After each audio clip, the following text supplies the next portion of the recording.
பிரியமான வேத ஆராய்ச்சி நேயர்களை, அநேகமாயிரம் பொன் வெள்ளியை பார்க்கிலும் நீர் விளம்பின வேதமே எனக்கு நலம் என்று தாவீது அரசன் சொல்லியபடி வேத ஆராய்ச்சி நிகழ்ச்சிக்காக காத்திருக்கிற உங்கள் அனைவரையும் வரவேற்கிறோம். முந்தின நிகழ்ச்சியில் நாம் அசுத்தத்தை விட்டு விலகி நமது சரீரத்தை பரிசுத்தம் உள்ளதாகவும் கனம் உள்ளதாகவும் காத்து கொள்ள வேண்டியது மிகவும் அவசியம் என்பதை முந்தின நிகழ்ச்சியில் பார்த்தோம். இன்று 1 தெசலோனிக்கேயர் 4 அதிகாரம் 2 வசனம் வரை தியானிக்க போகிறோம். கவனமாய் கேளுங்கள்.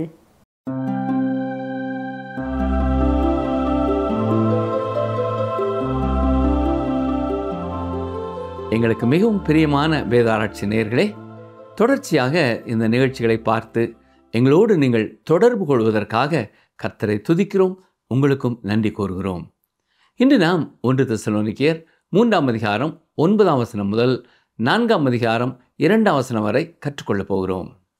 நீங்கள் வேத புத்தகம் வைத்திருப்பீர்கள் என்றால், நான் வசனங்களை வாசிக்கும் பொழுது நீங்கள் உங்கள் வேத புத்தகத்திலே வசனங்களை பார்ப்பது நல்லது. வாசிக்கிறேன். 1 தெசலோனிக்கேயர் 3 அதிகாரம் 9 வசனம். மேலும் நம்முடைய தேவனுக்கு முன்பாக நாங்கள் உங்களை குறித்து அடைந்திருக்கிற மிகுந்த சந்தோஷத்திற்காக நாங்கள் தேவனுக்கு எவ்விதமாய் ஸ்தோத்திரம் செலுத்துவோம். பொதுவாக மகிழ்ச்சி ஜீவனோடும் துக்கம் மரணத்தோடும் ஒப்பிடப்படுகிறது. என்றாலும் துயரம் ஒரு இருதயத்திலே அதிகமான மகிழ்ச்சியை அனுபவிக்கக்கூடிய ஒரு நிலையை அளிக்கிறது என்று சொல்லலாம். மகிழ்ச்சி உள்ளவர்களாக எப்படி இருக்க வேண்டும் என்று தெசலோனிக்கிய மக்கள் அறிந்து கொள்ள வேண்டும். இதைத்தான் பவுல் விரும்புகிறார். கிறிஸ்தவ விசுவாசிகளாக இருப்பது அருமையான ஒரு காரியம்தான். பாருங்கள், 1 தெசலோனிக்கேயர் 3:10. உங்கள் முகத்தை கண்டு உங்கள் விசுவாசத்தின் குறைவுகளை நிறைவாக்கும் பொருட்டு இரவும் பகலும் மிகவும் வேண்டிக் கொள்கிறோமே. அப்போஸ்தலனாகிய பவுலும் எத்தகைய அருமையான ஒரு ஊழியர் என்பதை கவனித்தீர்களா? இரவும் பகலும் தெசலோனிக்கிய விசுவாசிகளுக்காக அவர் ஜெபித்து கொண்டே இருந்தார். அது மட்டுமல்ல, அவர்கள் விசுவாசத்தின் குறைவுகளை நிறைவாக்கும்படியாக மேலும் கற்றுக் கொடுக்க வேண்டிய சத்தியங்களை கற்றுக் கொடுக்க மிகவும் ஆசைப்பட்டார். மீண்டும் அங்கே சென்று இன்னும் அநேக சத்தியங்களை போதித்து அவர்கள் சரியாக புரிந்து விசுவாசித்து வளர வேண்டும் என்று விரும்பினார். கர்த்தருடைய பணியிலே இருக்கிற நிகழ்ச்சியை பார்த்து கொண்டிருக்கிற அருமையான சகோதரனை சகோதரியே, உங்கள் மூலமாக கிறிஸ்துவண்டை வந்த விசுவாசிகள் தொடர்ந்து மேலும் மேலும் விசுவாசத்திலே குறைவின்றி வளரும்படியாக நீங்கள் என்ன செய்கிறீர்கள்? ஒருவேளை நான் ஓய்வு நாள் பள்ளி தானே எடுக்கிறேன், இது என்ன பெரிய ஊழியமா என்று நீங்கள் ஒருவேளை யோசித்து கொண்டிருக்கலாம். அந்த எல்லா பிள்ளைகளின் பெயர்கள் எல்லாம் உங்களுக்கு மனப்பாடமாக தெரியுமா? உங்கள் கரத்தின் கீழே உங்களை நம்பி தேவன் கொடுத்திருக்கிற குழந்தைகளுக்காக இரவும் பகலும் பெயர் சொல்லி நீங்கள் ஜெபிக்கிறீர்களா? அவர்களுக்கு கற்றுக் கொடுக்கும்படியாக ஆண்டவர் உங்களுக்கு நினைப்பூட்டுகிற சத்தியங்களை அவர்கள் புரிந்து கொள்ளும் வண்ணம் அவர்கள் விசுவாசத்திலே வளரும்படியாக கற்றுக் கொடுக்கிறீர்களா? எவனை விழுங்கலாமோ என்று வகை தேடி சுற்றித் திரியும் பிசாசின் கையிலே அவர்கள் அகப்பட்டு விடக்கூடாது. அல்லது நீங்கள் ஒரு முழு நேர ஊழியராக ஒரு கிராம சபையிலோ அல்லது வட இந்தியாவின் ஒரு காட்டு பகுதியிலோ கூட பணி செய்து கொண்டிருக்கலாம். கர்த்தர் உங்களை நம்பி கொடுத்திருக்கிற ஆத்துமாக்கள் விசுவாசத்தில் வளருவதற்காக செய்ய வேண்டிய எல்லா காரியங்களையும் தவறாமல் தயங்காமல் தைரியமாக செய்யுங்கள். தொடர்ச்சியாக கர்த்தருடைய வார்த்தையை போதிப்பதை குறித்து கருத்துள்ளவர்களாய் இருங்கள். சரி, 1 தெசலோனிக்கேயர் 3 அதிகாரம் 11 வசனத்தை பாருங்கள். நம்முடைய பிதாவாகிய தேவனும் நம்முடைய கர்த்தராகிய இயேசு கிறிஸ்துவும் உங்களிடத்திற்கு எங்களை நேராக வழிநடத்துவாராக. பார்த்தீர்களா? மீண்டும் தெசலோனிக்கே பட்டணத்திற்கு சென்று அங்கே கர்த்தருடைய பணியை செய்ய பவுல் மிகவும் அதிகமாய் வாஞ்சித்திருக்கிறார். 1 தெசலோனிக்கேயர் 3 அதிகாரம் 12-13 வசனங்களை கவனியுங்கள். நாங்கள் உங்களிடத்தில் வைத்திருக்கிற அன்பு கொப்பாய் நீங்களும் ஒருவரிடத்தில் ஒருவர் வைக்கும் அன்பிலும் மற்றெல்லா மனுஷரிடத்தில் வைக்கும் அன்பிலும் கர்த்தர் உங்களை பெருகவும் நிலைத்தோங்கவும் செய்து இவ்விதமாய் நம்முடைய கர்த்தராகிய இயேசு கிறிஸ்து தமது பரிசுத்தவான்கள் அனைவரோடு கூட வரும்போது நீங்கள் நம்முடைய பிதாவாகிய தேவனுக்கு முன்பாக பிழையற்ற பரிசுத்தமுள்ளவர்களாய் இருக்கும்படி உங்கள் இருதயங்களை ஸ்திரப்படுத்துவாராக. தெசலோனிக்க சபை மக்கள் அன்பில் பெருகவும் அன்பில் நிலைத்தோங்கவும் வேண்டும் என்று பவுல் வாஞ்சிக்கிறார். இங்கே அன்பு என்ற வார்த்தைக்கு பயன்படுத்தப்பட்டிருக்கிற கிரேக்க வார்த்தை அகப்பே என்பதாகும். இந்த நிறுவத்தில் பிரயாசப்படும் அன்பை குறித்து நாம் மீண்டும் மீண்டும் பார்க்கிறோம். அன்பை செயலில் மட்டுமே நாம் காண முடியும். இது ஒருவர் மேல் பிரியமாக இருப்பது மட்டுமல்ல, அடுத்தவருடைய நலனை குறித்த அக்கறையோடு இருப்பது, அதை வாஞ்சிப்பது மட்டுமல்ல, அதற்காக பிரயாசப்படுவது. அவர்கள் ஒருவர் மேல் ஒருவர் கொள்ளும் அன்பு அவர்களை தேவனுக்கு முன்பாக பிழையற்ற பரிசுத்தவான்களாக்குகிறது. ஒரு நீதிமன்றத்திலே நீங்கள் எவ்வளவு தூரம் உண்மையான கிறிஸ்தவராக வாழ்ந்தீர்கள் என்பதை குறித்து அலசி ஆராயப்படும் என்றால், நீங்கள் எப்படி உண்மையாக வாழ்ந்தீர்கள் என்பதற்கான சான்று என்ன இருக்கிறது? நாம் எல்லாரும் நம்முடைய கிரியைகளுக்காக நியாயம் தீர்க்கும்படியாக ஒரு நாள் இயேசு கிறிஸ்துவின் முன் நிற்கப் போகிறோம். ஒருவேளை இந்த உண்மை உங்களை பயமுறுத்தலாம். என்றாலும் விசுவாசிகளான நம்முடைய குணநலன்களை தேவன் நியாயம் தீர்க்கப் போகிறார். அதன் அடிப்படையிலே நமக்கு பலன் கொடுக்க போகிறார். நீங்கள் கிறிஸ்தவ பெயர் வைத்திருக்கலாம், ஆனால் உங்கள் கிறிஸ்தவ வாழ்க்கை எப்படி இருக்கிறது? உங்கள் வாழ்க்கையை பார்க்கிறவர்கள், உங்கள் வார்த்தைகளை கவனிப்பவர்கள் உங்களை குறித்து என்ன சொல்ல முடியும்? இயேசு கிறிஸ்து தமது திருச்சபையை இந்த உலகத்திலிருந்து எடுத்துக்கொள்ளும்படி வரும்பொழுது தமது பரிசுத்தவான்கள் அனைவரோடும் கூட வருவார். அதன் பின்னரே மகா உபத்திரவ காலம் உலகத்திலே ஆரம்பமாகிறது. மகா உபத்திரவ காலத்தின் இறுதியில் இயேசு மீண்டும் தமது ராஜ்யத்தை இந்த பூமியிலே ஸ்தாபிக்கும்படியாய் வருவார்.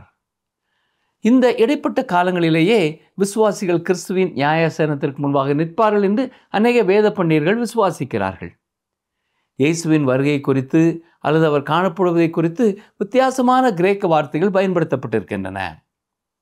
இந்த வரிசையில் வரும் முதல் வார்த்தை எப்பிஃபேனியா என்கிற வார்த்தையாகும். தீத்து 2ஆம் அதிகாரம் 11ஆம் வசனம் பாருங்கள்.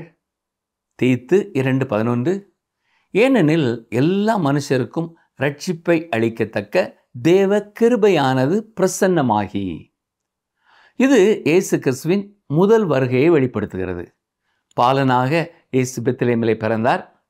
இது பிரகாசமான முதல் வெளிப்பாடு, அதாவது அவருடைய முதல் வருகை. இயேசு அங்கே பிரசன்னமானார். இதைத்தான் திருச்சபையின் நாட்காட்டிலே பிரசன்ன திருநாள் என்று கொண்டாடப்படுகிறது. இதே வார்த்தையை திருச்சபையை எடுத்துக்கொள்ளும்படியாக இயேசு வரப்போவதற்கும் பயன்படுத்தலாம். இயேசு கிறிஸ்துவின் பிரசன்னத்தை குறித்து இது கூறுகிறது. அவர் பிரகாசமாய் யாரும் எதிர்பாராத வேளையிலே வெளிப்படுவதை குறிக்கிறது. சரி, அவருடைய வருகை குறித்து சொல்லப்படும் 2வது கிரேக்க வார்த்தை அப்போக்லிப்சிஸ். இதன் பொருள் வெளிப்பாடு அல்லது வெளிப்படுத்துதல் என்று கூறலாம், அல்லது மறைக்கப்பட்டிருந்ததை திறப்பது என்றும் கூறலாம். எனவேதான் வெளிப்படுத்தின விசேஷம் என்று கூறுகிறோம். இயேசு கிறிஸ்துவினுடைய முதல் வருகை வெளிப்படுத்தப்பட்டது என்று கூற முடியாது. சொல்லப்போனால் மனித சரீரத்தில் அவருடைய மகிமையானது மூடப்பட்டு இருந்தது. இது எப்படி இருக்கிறது என்றால், பழைய ஏற்பாட்டிலே ஆசரிப்பு கூடாரத்திலே ஷக்கீனா மகிமை மகா பரிசுத்த ஸ்தலத்தில் காணப்பட்டது. அங்கே பிரதான ஆசாரியன் மட்டுமே போக அனுமதி பெற்றிருந்தான். ஆசரிப்பு கூடாரத்தின் மற்ற பகுதிகளுக்கும் மகா பரிசுத்த ஸ்தலத்திற்கும் இடையில் ஒரு திரை இருந்தது. இயேசு கிறிஸ்து முதல் முறை உலகத்திற்கு வந்த பொழுது அவருடைய மகிமை எல்லாரும் பார்க்கும்படியாக காணப்படவில்லை. அது மனித சரீரத்தினால் மறைக்கப்பட்டிருந்தது. ஆனால் மீண்டும் அவர் வரும் பொழுது அவருடைய மகிமை பிரகாசமாக இருக்கும். எனவே இது அவருடைய 2வது வருகை குறித்து சொல்லப்படுவதற்காக பயன்படுத்தப்படும் வார்த்தை. சரி, மேலும் இயேசு கிறிஸ்துவின் வருகை குறித்து பயன்படுத்தப்பட்டிருக்கிற 3வது கிரேக்க வார்த்தை பரூசியா. இதன் வெளிப்படையான அர்த்தம் பிரசன்னம், அதாவது சமீபத்தில் இருப்பது. இந்த வார்த்தை தான் பிலிப்பியர் 2ஆம் அதிகாரம் 12ஆம் வசனத்திலே பயன்படுத்தப்பட்டிருக்கிறது. கவனியங்கள், வாசிக்கிறேன். பிலிப்பியர் 2ஆம் அதிகாரம் 12ஆம் வசனம், ஆதலால் எனக்கு பிரியமானவர்களே, நீங்கள் எப்பொழுதும் கீழ்ப்படுகிறபடியே நான் உங்களுக்கு சமீபமாய் இருக்கும் பொழுது. பரூசியா என்கிற வார்த்தை தான் இந்த வசனத்தில் சமீபமாய் இருக்கும் பொழுது என்றும், 1 தெசலோனிக்கேயர் 3ஆம் அதிகாரம் 13ஆம் வசனத்திலே இயேசு கிறிஸ்து தமது பரிசுத்தவான்கள் அனைவரோடும் கூட வரும்பொழுது என்றும் மொழிபெயர்க்கப்பட்டுள்ளது. எனவே இயேசு கிறிஸ்துவின் வருகையில் விசுவாசிகள் அவர் வெளிப்படும் தருணத்தில் அவரோடு கூட இருப்பார்கள். அதற்கு பின்னர் தான் விசுவாசிகளுக்கு அவரவருக்கான வெகுமதி வழங்கப்படும். அவர் நம்மை மகிமையான இடத்திற்கு எடுத்துச் செல்வார். எனவே இது பூமியிலே தமது ராஜ்யத்தை ஸ்தாபிக்கும்படியாக இயேசு வரும்பொழுது நடைபெறும் காரியத்தை குறித்து சொல்லவில்லை. நாம் பிதாவின் பிரசன்னத்திற்குள்ளே செல்லும் வேளையை குறித்து சொல்லுகிறது. நாம் இயேசு கிறிஸ்துவின் பிரசன்னத்திற்குள்ளே வரும்பொழுது அவர் நம்மை தேவனுக்கு முன் பிழையற்ற பரிசுத்தம் உள்ளவராக நிறுத்தப் போகிறார். இது எத்தனை மகிமையான ஒரு காரியம் இல்லையா? தொடர்ந்து 4ஆம் அதிகாரத்தின் சில வசனங்களையும் பார்ப்போம். இயேசு கிறிஸ்துவின் வருகை குறித்த நம்பிக்கை முதலாவது நம்மை பரிசுத்தப்படுத்தும் நம்பிக்கை. இரண்டாவதாக கிறிஸ்துவின் வருகை குறித்த நம்பிக்கை நமக்கு ஆறுதல் தரும் நம்பிக்கை. இதுதான் இந்த அதிகாரத்தின் கருப்பொருள். கவனியங்கள், வாசிக்கிறேன். 1 தெசலோனிக்கேயர் 4ஆம் அதிகாரம் 1ஆம் வசனம். அன்றியும் சகோதரரே, நீங்கள் இன்னின்ன பிரகாரமாய் நடக்கவும் தேவனுக்கு பிரியமாய் இருக்கவும் வேண்டுமென்று நீங்கள் எங்களால் கேட்டு ஏற்றுக்கொண்டபடியே அதிகமாய் தேரும்படிக்கு கர்த்தராகிய இயேசுவுக்குள் உங்களை வேண்டிக் கொண்டு புத்தி சொல்கிறோம். கிறிஸ்துவின் வருகையை மனதில் கொண்டவர்களாக இந்த உலகத்திலே விசுவாசிகள் எப்படி நடந்து கொள்ள வேண்டும் என்பதை இந்த பகுதி கூறுகிறது. நடப்பது என்ற வார்த்தை இங்கே மீண்டும் மீண்டும் வருவதை நாம் பார்க்கலாம். கிறிஸ்துவின் வருகை குறித்த நம்பிக்கை நடைமுறை வாழ்க்கையிலே வெளிப்பட வேண்டும். நம்மை எடுத்துக்கொள்ளும்படி கிறிஸ்து நடுவானிலே வெளிப்படும் நாளை நாம் எதிர்பார்ப்பது மிகச் சிறந்ததுதான். ஆனால் அந்த எதிர்பார்ப்பின் மத்தியிலும் இந்த உலகத்திலே நம்முடைய அனுதின வாழ்க்கையும் நம்முடைய நடக்கையும் தேவனுக்கு பிரியமானதாக இருக்க வேண்டும். தேவனுக்கு பிரியமாக நடக்கும் நம்முடைய வாழ்க்கையிலே தொடர்ந்து வளர்ச்சி இருக்க வேண்டும். தேவனை குறித்த அறிவிலும் கிருபையிலும் தொடர்ந்து வளர வேண்டும். ஒரு விசுவாசி நடக்கை மிக முக்கியமானது. வேதத்தின் பல பகுதிகளிலே இந்த முக்கியத்துவம் தெளிவுபடுத்தப்பட்டிருக்கிறது. இங்கேயும் இதுதான் குறிப்பிடப்பட்டிருக்கிறது. ஒரு விசுவாசி தன் விருப்பம் போல வாழ முடியாது. கிறிஸ்துவை பிரியப்படுத்தும் காரியங்களை மட்டுமே அவன் அல்லது அவள் செய்ய வேண்டும். பாருங்கள், 1 தெசலோனிக்கேயர் 4ஆம் அதிகாரம் 2ஆம் வசனம். கர்த்தராகிய இயேசுவினாலே நாங்கள் உங்களுக்கு கொடுத்த கட்டளைகளை அறிந்திருக்கிறீர்களே.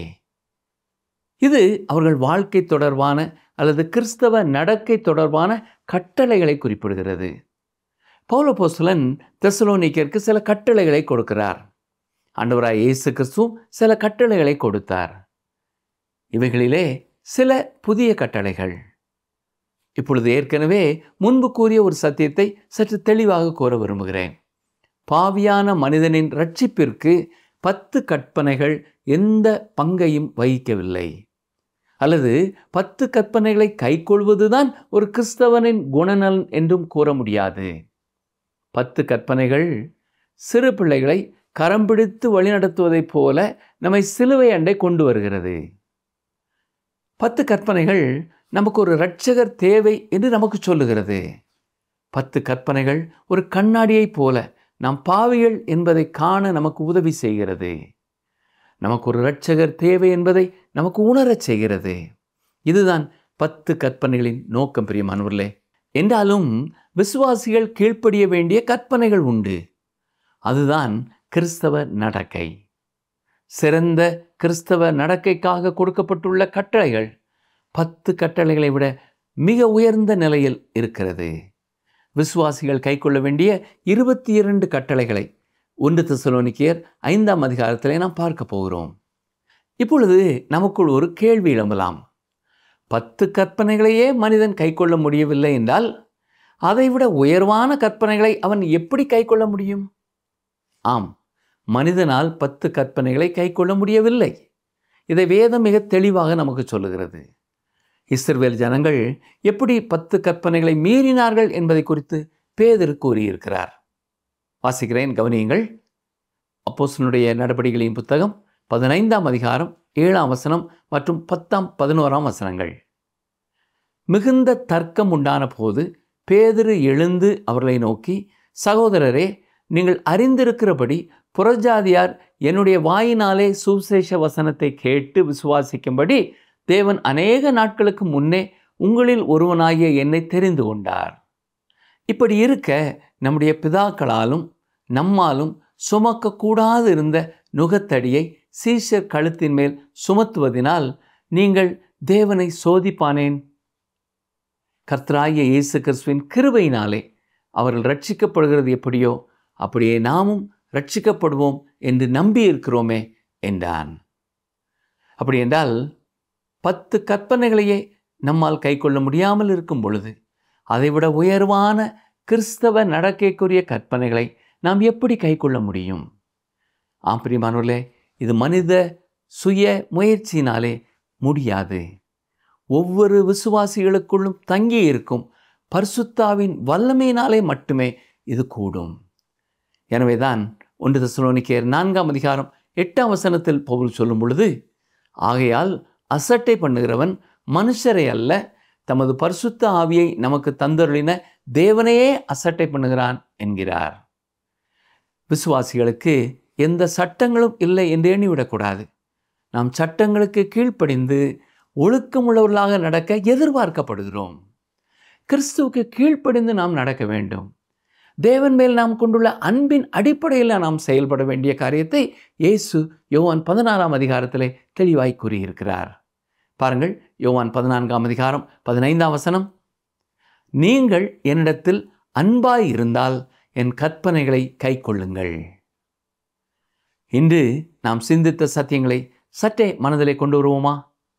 சபை மேல் பவுலுக்கு இருந்த பாரத்தை போல் நாம் செய்யும் ஊழியம் எதுவாயிருந்தாலும் நாம் சந்திக்கும் ஆத்துமாக்கள் பேரிலே கரிசனை உள்ளவர்களாக, அக்கறை உள்ளவர்களாக, பாரம் உள்ளவர்களாக அவர்களுக்கு கற்றுக் கொடுக்க வேண்டிய எல்லா சத்தியங்களையும் சரியாக கற்றுக் கொடுப்போம். அவர்கள் மேல் நாம் வைத்திருக்கிற அன்பை செயலிலே காட்டுவோம். இயேசுவின் வருகையை எதிர்பார்த்து காத்திருக்கிற நாம் வாழ்வின் எல்லா பகுதிகளிலும் கர்த்தருக்கு சாட்சியாக இருப்போம். இன்னும் அதிகம் கர்த்தருக்கு பிரியமாய் வாழ இன்னும் எந்தெந்த காரியங்களிலே நாம் அவருக்கு கீழ்ப்படிய வேண்டுமோ அதை புரிந்து கீழ்ப்படிய தீர்மானம் செய்வோமா? ஜெபம் செய்வோம். எங்களை மிகவும் அதிகமாய் நேசிக்கிற எங்கள் அன்பின் ஆண்டவரே, இன்றும் நாங்கள் கற்றுக்கொண்ட உம்முடைய வார்த்தைகளுக்காக உமக்கு நன்றி செலுத்துகிறோம். இந்த வேத பகுதியின் மூலமாக நீர் எங்களுக்கு தெளிவுபடுத்திய சத்தியங்களுக்காக உமக்கு ஸ்தோத்திரம் ஐயா. இதை நாங்கள் புரிந்து கொண்டவர்களாக, விசுவாசிப்பவர்களாக, கீழ்ப்படுகிறவர்களாக, இதற்கு ஏற்றபடி எங்களுடைய வாழ்க்கையை நாங்கள் மாற்றி அமைத்து கொள்ள உமது வருகைக்கு எப்பொழுதும் காத்திருக்கிறவர்களாக, ஆயத்தமுள்ளவர்களாக இருக்க நீரே எங்களுக்கு உதவி செய்யும். உம்முடைய தூய ஆவியானவர் தொடர்ந்து எங்களை செம்மையான வழியிலே நடத்துவாராக. இயேசு கிறிஸ்துவின் நாமத்தினாலே தாழ்மையோடு ஜெபிக்கிறோம் பிதாவே, ஆமென். பிரியமானவர்களே, இன்று நீங்கள் கற்றுக்கொண்ட சத்தியங்களை உங்களுக்கு அறிமுகமான யாராவது ஒருவரோடு பகிர்ந்து கொள்ளுங்கள். அப்பொழுது இந்த செய்தி உங்கள் உள்ளத்திலும் நிலைத்திருக்கும். மீண்டும் மற்றும் ஒரு செய்தியோடு உங்களை சந்திக்கிறேன். கர்த்தருடைய ஆசீர்வாதம் என்றும் என்றும் உங்களோடு தங்கியிருக்க. நீங்கள் கற்றுக்கொண்ட வேத பகுதி உங்களுக்கு மிகவும் பயனுள்ளதாக இருந்திருக்கும் என நம்புகிறோம். தேவனை அறியாத அஞ்ஞானிகள் போல மோக இச்சைக்கு உட்படாமல் அவனவன் தன் சரீரத்தை பரிசுத்தமாகவும் கனமாகவும் வைத்திருக்க அறிந்திருக்க வேண்டும். மேலும் பரிசுத்த ஆவியானவரின் துணையோடு மட்டும்தான் கர்த்தருடைய பிள்ளைகளாக வாழ முடியும். ஒவ்வொரு விசுவாசியும் ரட்சிக்கப்பட்ட அந்த நொடியிலேயே பரிசுத்த ஆவியானவர் அவன் உள்ளத்தில் தங்குகிறார் என்பதை குறித்தும் பார்த்தோம். தேவ ஆவியானவரின் சத்தம் கேட்டு சித்தம் செய்ய உங்களை அர்ப்பணியுங்கள். நீங்கள் தொடர்ந்து எங்களுடன் தொடர்புள்ளவர்களாக இருங்கள். கர்த்தர் உங்களை ஆசீர்வதிப்பாராக. இந்த நிகழ்ச்சி உங்களுக்கு பிடிச்சிருக்கா? அப்ப இப்பவே மிஸ்டர் கால் கொடுங்க. பரிசு வெல்றது நீங்களாவும் இருக்கலாம்.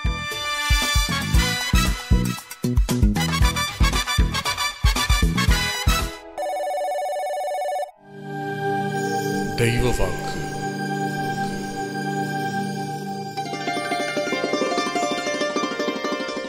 சிங்கக்குட்டிகள் தாழ்ச்சியடைந்து பட்டினியாயிருக்கும்.